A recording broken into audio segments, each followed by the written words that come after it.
Are you part of the 1 in 5 US adults already connected with mental health treatment? Or maybe part of the 1 in 4 thinking about seeing a psychiatrist or therapist for the first time?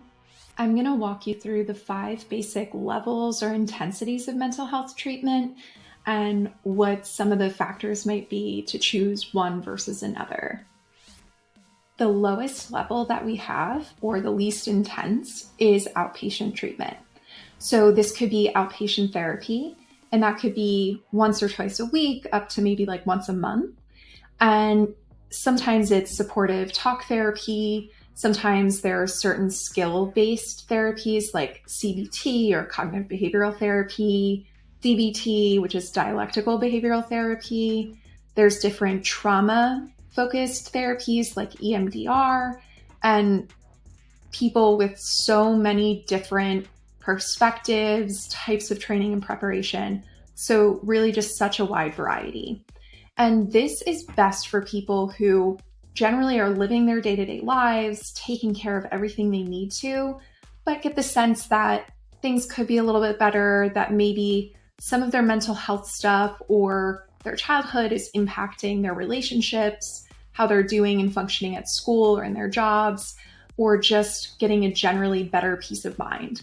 Because truthfully, like if when you're alone, no distractions, no responsibilities, if your mind is not a safe or a welcoming place to be, then that really, should get looked at, and there is relief out there. The other side of outpatient level of care is psychiatry, and that could be medication management. A lot of times people's primary care physicians or PCPs can manage this. Or if you want specialized care or expert care, you might see a psychiatrist, which is an MD or a DO that does specialized residency training for it after medical school, or a psychiatric nurse practitioner who does a program after they're a nurse to get specialty training in that area as well. And whoever you see for your psychiatric medication management, normally you'll see them once every 4 to 12 weeks. And the goal is to see, is there anything in terms of, psychiatric diagnoses or medical diagnoses that could be factoring into your mental health and your day-to-day functioning? And is there any medication or other approaches that could help you? Now, for many people, this level of care is sufficient. Some people dip into therapy for a period of time, and then during different seasons of life, they might not need it or benefit from it, and then they come back when things change. But if you find that the amount of contact that you're getting or the way that life is currently is making it so that you're not able to really function as well and you need more support, that's when you go to the next higher level of care. That next level up is intensive outpatient programs, or IOPs.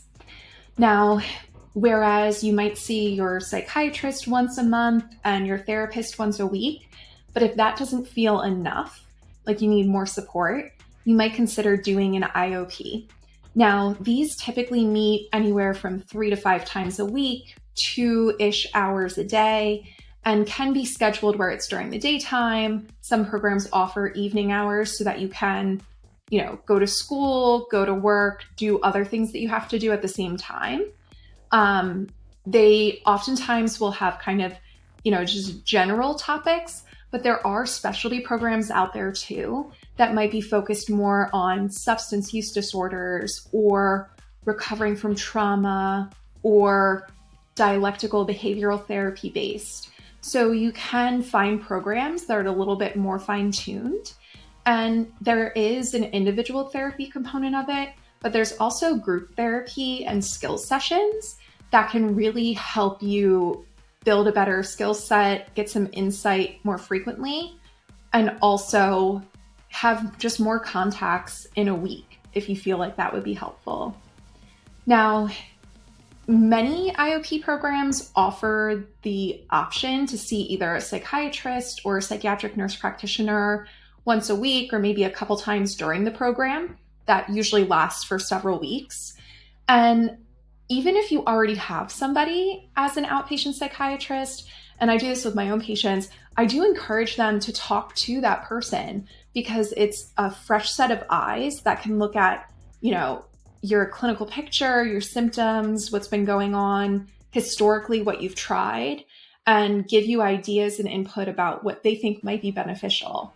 And anything that you're getting is information, So the more information that you have, a lot of times the better and more informed decisions you can make. So just like I encourage people to get consults or second opinions, when you do an IOP, if there is the option to do that, to see a psychiatrist or an NP, I recommend taking it. Now, for some people, these programs are helpful, but not enough. So one common example would be somebody who's struggling with alcohol use disorder, right? So they're going to an IOP program, building some of the skills and the insights, but they're still finding that those psychological cues or triggers to drink and the opportunity to easily obtain alcohol is there in their day-to-day lives. So even if they're making progress in an IOP, if they're finding that they're still falling into more problematic drinking patterns, then they might want to consider a higher level of care. Likewise, sometimes if there are safety concerns for people, like if they're, thinking of harming themselves, it's getting more intense or harder to ignore, or there's been, a recent medication change that's, more intense. In those cases, I usually recommend people consider jumping straight to step 5, which would be the inpatient hospitalization. But in other cases, it might be a good idea to check out the next step up from this. Unlike an intensive outpatient program, which again is, 3 to 5 times a week, maybe a couple hours, a partial hospitalization program, or PHP, is more like a school day or a work day. So it might be like 9 to 4 p.m. and you go and you'll have individual therapy, but you'll also have multiple group sessions, skill building workshops. You'll see a psychiatrist or a psych NP, usually 2 or 3 times a week. It's a full day, pretty jam-packed, but getting you a lot more intensive treatment and the ability oftentimes to check laboratory values if you need blood work done more easily than in the other programs, or, other things like if you need to make medication changes more frequently or need a little bit more support, then PHPs can be great for that. The other thing that I like about PHPs is they're often connected with inpatient programs. So if you find that you're in a partial hospitalization program, and if you, your team, everyone together decides that you need more support, oftentimes there's overlap with the nursing staff, the physicians who work in both locations, and it's easier to kind of transition into that and have that continuity of care, or same people, same general place managing things that can help with better outcomes. The other thing I like about PHPs is that sometimes people really would benefit from inpatient, which is a 24/7, or might benefit from a residential program. But because of, children or parents or other responsibilities, they're not able to commit to not being able to come home on a daily basis, right? And we always have to manage this with risk. And that's a conversation that you should have with your doctor. But oftentimes partial hospitalization programs, since you go home afterwards, you come back the next day, can offer more flexibility. But as I mentioned previously, there are some times when being in the same environment doesn't allow you to get space from the stressors and things that are triggering, right? So for some people, they might find that unless they have that physical distance and those barriers and that space to kind of reflect and consider, that they're not able to get where they really need. And this is where a residential program can be really helpful. A residential program typically lasts weeks, sometimes a month or so, and for some populations might be even longer. But the idea is that you go to this place, you have somewhere to stay there. It's not locked units like an inpatient hospitalization would be, but you have groups, you have support from staff and from peers, so other people that are going through similar situations. And oftentimes they'll have nursing staff or someone that can help to distribute medications that you already are prescribed and already take. Now, most of the time, they do not have a doctor or a psychiatric NP on staff. Sometimes they do. It really varies a lot place to place, but it can be helpful in terms of physically getting distance from triggers, but also access and availability of less adaptive coping mechanisms. And that could be anything from substance use to self-harm to, less than beneficial, friends and supports. So it can be really helpful in those cases. Now, there are times when, safety is of an utmost concern.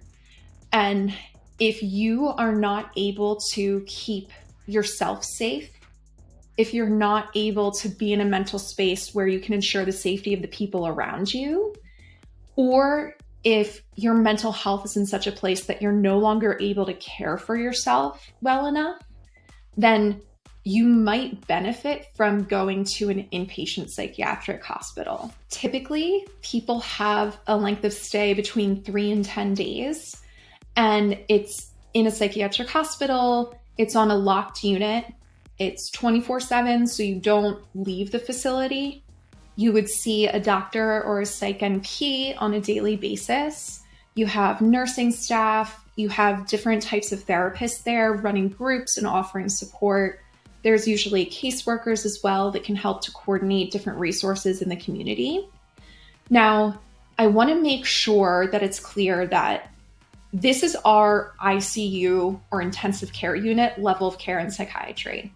So if you were, having difficulty breathing and there was fluid in your lungs and you went to the hospital, if they couldn't help you enough in the emergency room and they had to put a breathing tube in, you would need to go to the intensive care unit. And their job is to stabilize you, help you to breathe, do anything they need to do until you've recovered enough to be able to breathe on your own. And then you're down to the regular hospital floor, or maybe you go home and get set up with, a follow-up with your primary care doctor.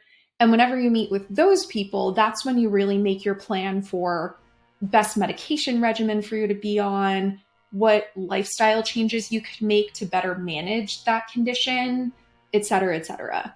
So similarly with psychiatry, when you're in the inpatient psychiatric unit, our goal is to stabilize you during this crisis, right? Your mental state is in a really rough spot, and we are not aiming for super duper great insight and understanding how your diagnosis will impact your life or what things you can do to make that better, or what's the lowest dose of medications, fewest number of medications that will treat you, right? Our goal is to stabilize in that moment. So if you're in a spot where you would benefit from it, it's because your mental health is in a very tough space. And it is an invaluable tool when it comes to that.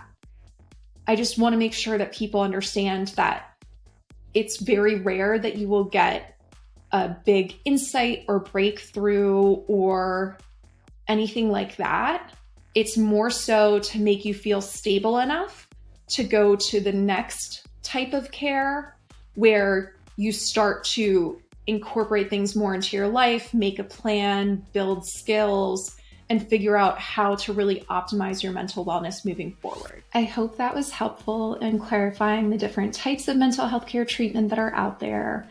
If you have any questions or things that I didn't get to in this video, leave a comment below and I'll get back to you. If you ever feel like things are really critical, urgent, and you need someone to talk to about your mental health and you're not sure if you can stay safe, call or text 988. That's the National Suicide Prevention Hotline. And I hope that everybody has an awesome rest of their week. Take care. Serotonin, dopamine, the mind is more than can be seen. It's intricate, not just a mix of chemicals you need to fix. Listen in.